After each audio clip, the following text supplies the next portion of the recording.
নমস্কার বন্ধুরা, বাঙালির হেসেলে আপনাদের স্বাগত। চলে এলাম নতুন এক ভিডিও নিয়ে। আজ এই রকম যদি গরম গরম ভাতের সাথে খাসির মাংস ঝোল হয়, তাহলে রবিবার দুপুরটা একেবারে জমে যাবে। যদি বাড়িতে কোনো অতিথি আসে, তাহলে যদি এই রকম খাসির মাংস রান্না করে দেওয়া হয়, তাহলে তারা খুবই খুশি হবে। আর এই রান্নাটা করতে খুব একটা বেশি উপকরণ লাগেনি, খুবই পাতলা এবং কম মশলা দিয়ে তৈরি। আর এই রকম নিত্য নতুন আপডেট পাওয়ার জন্য যারা আমার এই চ্যানেলটাকে সাবস্ক্রাইব করেননি, তারা দয়া করে আমার এই চ্যানেলটাকে সাবস্ক্রাইব করে দেবেন। তাহলে চলুন কিভাবে রান্না করে দেখে নিন। আর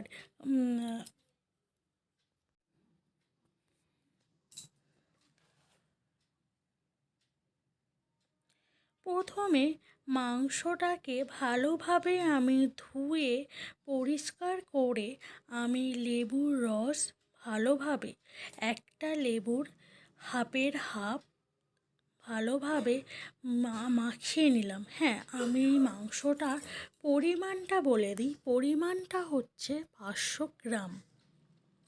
তাতে হলুদ 1 চামচ, আর হলুদ, লেবু দিয়ে আর সর্ষের তেল 1 চামচ, আর মরিচের গুঁড়ো 1 চামচ দিয়ে ভালোভাবে মাখিয়ে নিলাম। মাখিয়ে নেবার পর আমি 3 মিনিট ভালোভাবে রেখে দিলাম। এবার উনুনে কড়া বসে তাতে পরিমাণ মতন তেল দিলাম, আর তাতে 2টো আলু মানে 4 পিস আমি আলুটাকে হাফ করে কেটে নিয়েছি। 2টো আলু তার হাফ ভালোভাবে ভেজে নিলাম।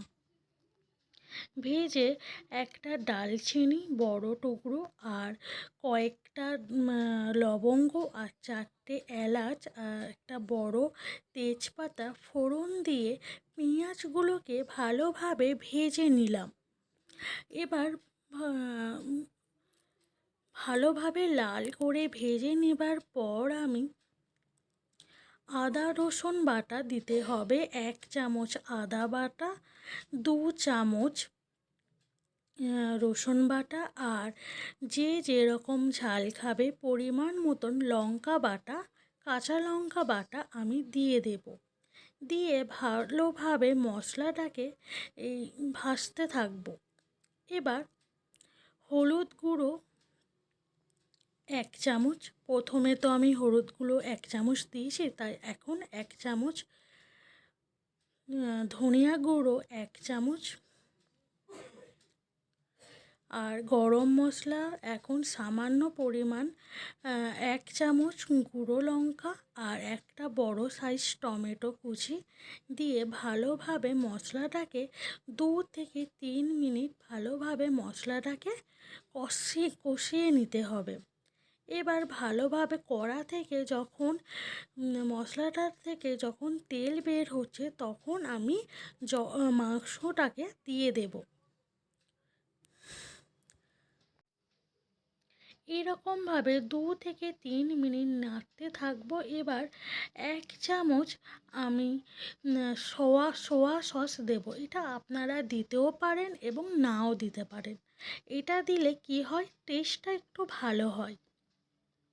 এবার সামান্য জল দেব 1 চামচের মতন, কারণ মশলাটা কড়াতে ধরে যাচ্ছে। আর পরিমাণ মতো নুন দিয়ে দেব।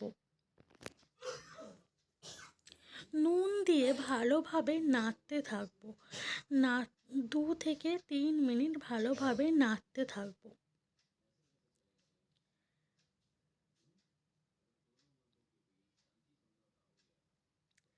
এবার 2 থেকে 3 মিনিট কড়া থেকে তেলটা বের হয়ে যাবার পর আমি মাংসগুলো যে সর্ষের তেল, হলুদ, লেবুর রস দিয়ে মাখিয়ে রেখেছিলাম, মাংসটাকে দিয়ে দেব কড়াতে। দিয়ে ভালোভাবে 5 মিনিট ভালোভাবে কড়াতে ভেজে নেব আর কি। দিয়ে ঢাকনা দিয়ে করতে হবে, কারণ মাংসটা থেকে কেমন জল বেরোচ্ছে, এই জলটা পুরো কড়া থেকে চলে গেলে তখন এটা কষানো কমপ্লিট হবে। এবার আমার 5 মিনিট হয়ে গেছে। আমি এবার প্রেসার কুকারে প্রথম জলটা গরম করে নেব। এই দিকে পরিমাণ মতন জল দিয়ে গরম করে নেব। এবার জলটাতেও পরিমাণ মতন নুন দিয়ে দেব। এবার মাংসটাকে কড়াতে দিয়ে দিচ্ছি সিদ্ধ করার জন্য। আলুগুলো দিয়ে দিলাম, দিয়ে প্রেসারের কুকারে ঢাকনা দিয়ে দিতে হবে। আমি প্রেসার কুকারে দিয়ে এবার সব কিছু দিয়ে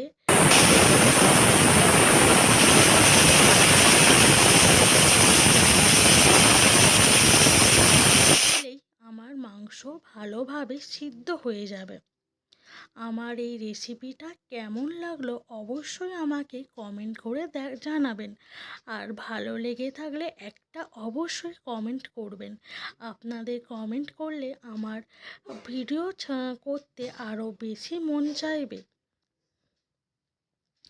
তো এইরকম আজ এই ভিডিও এই পর্যন্ত। আবার অন্য কোনো ভিডিওতে আপনাদের সাথে দেখা হবে। ততক্ষণে আপনারা সুস্থ থাকবেন, ভালো থাকবেন। এখন আমরা এই পর্যন্ত রাখলাম। Tata, bye bye.